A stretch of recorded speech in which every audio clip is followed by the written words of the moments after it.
ایک دن آمنہ کا رشتہ دیکھنے کے لیے کچھ لوگ آئے، لیکن میرے پاس ایک خاص قسم کی دیگچی ہے۔ واہ، مزہ آ گیا، چائے تو بہت مزے کی تھی۔ آمنہ کی شادی ہو جاتی ہے۔ ہمیں جلدی گھر جانا چاہیے۔ اس زہریلی چائے کی وجہ سے ان کی یادداشت کھو گئی، گر پڑی اور اس کی ادھر ہی موت ہو گئی۔ ایک دفعہ کا ذکر ہے کہ ایک محلے میں دو دوست ہیں، مریم اور میرب رہتی تھی۔ دونوں ایک ساتھ کھیلتے کودتے جوان ہوئی اور ان دونوں کی شادی ایک ہی محلے میں ہوئی۔ ان کے گھر بھی ساتھ ساتھ ہے۔ مریم کی ایک نند جس کا نام آمنہ تھا، اس کی ابھی شادی نہیں ہوئی تھی۔ ایک دن آمنہ کا رشتہ دیکھنے کے لیے کچھ لوگ آئے۔ مریم کچن میں چائے بنانے گئی تو اس نے دیکھا کہ دودھ تو ختم ہو گیا ہے۔ اس نے سوچا کہ بازار جانے سے بہتر ہے میں اپنی دوست میرب سے دودھ مانگ لیتی ہوں اور اسے واپس کر دوں گی۔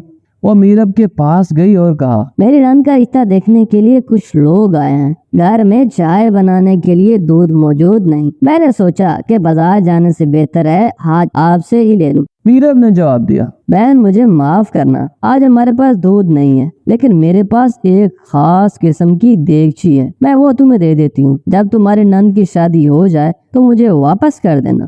مریم نے کہا، ہاں ٹھیک ہے، جب میری نند کی شادی ہو جائے گی تو میں تمہیں یہ دیگچی واپس کر دوں گی۔ میرب نے مریم کو وہ دیگچی دے دی اور کہا، میں تمہیں یہ دیگچی دے تو رہی ہوں، لیکن یہ یاد رہے اس دیگچی میں جو چیز بھی پکانی ہو بس اس کا ایک بار نام لینا ہے۔ جس چیز کا تم نام لوگی تو وہ بہت اچھی طرح بنی ہوئی ملے گی۔ اگر اس چیز کا نام تم نے 2 بار لیا تو وہ چیز ڈبل ہو جائے گی، لیکن اگر اس چیز کا نام تم نے 3 بار لیا تو وہ چیز زہر بن جائے گی۔ مریم نے کہا، ہاں ٹھیک ہے، مجھے ابھی واپس گھر جانا ہے۔ مریم واپس گھر گئی۔ اس نے دیگچی کے سامنے کھڑے ہو کے چائے کا نام لیا تو فوراً چائے بن گئی۔ اس نے وہ چائے اٹھائی اور مہمانوں کے سامنے رکھ دی۔ چائے پینے کے بعد مہمانوں نے کہا، واہ، مزہ آ گیا، چائے تو بہت مزے کی تھی۔ وہ آمنہ کا رشتہ دیکھ کر واپس چلے گئے۔ کچھ دن بعد مریم کی نند آمنہ کی شادی ہو جاتی ہے۔ کافی دن گزر گئے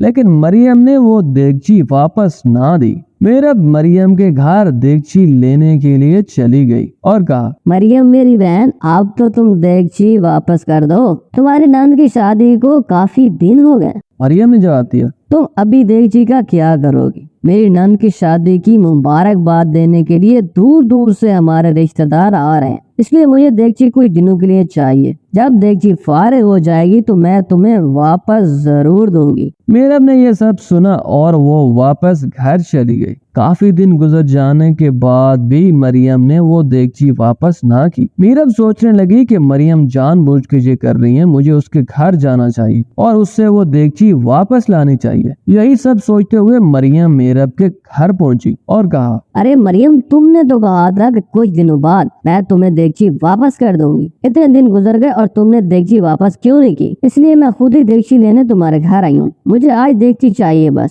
مریم نے کہا، ارے بہن کیا کروں، وقت ہی نہیں ملتا، اور تم ناراض کیوں ہو رہی ہے؟ میں تو کچھ اور ہی سوچ رہی ہوں۔ میں چاہتی ہوں کہ کل تم اور تمہارا شوہر ہمارے گھر آئے۔ اگر آپ نے ہماری اتنی مدد کی تو ہم کیسے بھول سکتے ہیں؟ کچھ کھانا یا چائے پی لینا، میرا دل خوش ہو جائے گا، اور ساتھ اپنی دیگچی بھی لے جانا۔ یہ سب سن کر وہ اپنے گھر چلی گئی۔ اگلے دن وہ اپنے شوہر کے ساتھ مریم کے گھر آئی۔ مریم جب ان کے لیے چائے بنا رہی تھی تو اس نے جان بوجھ کر 3 بار چائے کا نام لے لیا۔ اس جادوئی دیگچی میں چائے کی بجائے زہر ہی بن گئی۔ وہ زہریلی چائے میرب اور اس کے شوہر کو جا کے دے دی اور انہوں نے پی لی۔ کچھ دیر گزرنے کے بعد میرب کو چکر سے آنے لگے۔ میرب کو شک ہوا کہ مریم نے شاید اس چائے میں کوئی چیز ملائی ہے اور اس نے اپنے شوہر کو کہا، ہمیں جلدی گھر جانا چاہیے، میری طبیعت خراب ہو رہی ہے اور ہمیں ڈاکٹر کے پاس جانا چاہیے۔ وہ فوراً سے اٹھے اور ڈاکٹر کے پاس چلے گئے۔ جب وہ ہسپتال پہنچے تو میرب اور اس کا شوہر دونوں ہی بے ہوش ہو گئے۔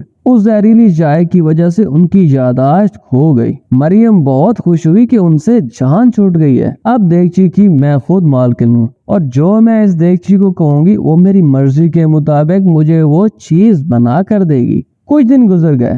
مریم اپنے لیے چائے بنا رہی تھی اور وہ کچھ سوچوں میں گم تھی۔ اس کو یاد ہی نہ رہا کہ اس نے چائے کا نام 1 بار لیا یا 2 بار۔ اس نے غلطی سے چائے کا نام 3 بار لے لیا اور وہ چائے زہریلی بن گئی۔ مریم نے وہ چائے پی وہ زہریلی چائے پینے کی وجہ سے مریم کی طبیعت خراب ہو گئی۔ گھر میں کیونکہ کوئی نہیں تھا وہ بے ہوش ہو کر گر پڑی اور اس کی ادھر ہی موت ہو گئی۔ تو بچوں، ہم نے اس کہانی میں کیا سیکھا؟ ہم نے اس کہانی میں سیکھا کہ ہمیں دوسروں کی چیزیں استعمال کرنے کے بعد واپس کرنی چاہیے، اور دوسری بات یہ کہ کسی کی کوئی بھی چیز غلط طریقے سے استعمال نہیں کرنی چاہیے، کل کو وہ آپ کو بھی نقصان پہنچا سکتی ہے۔ تو بچوں، اگر ہماری کہانی آپ لوگوں کو پسند آئی تو ویڈیو کو لائک کریں اور چینل کو بھی سبسکرائب کر دیں، ساتھ لگے گھنٹی کے نشان کو دبانا مت بھولیں تاکہ اگلی آنے والی مزے کی کہانیاں آپ تک پہنچ سکیں۔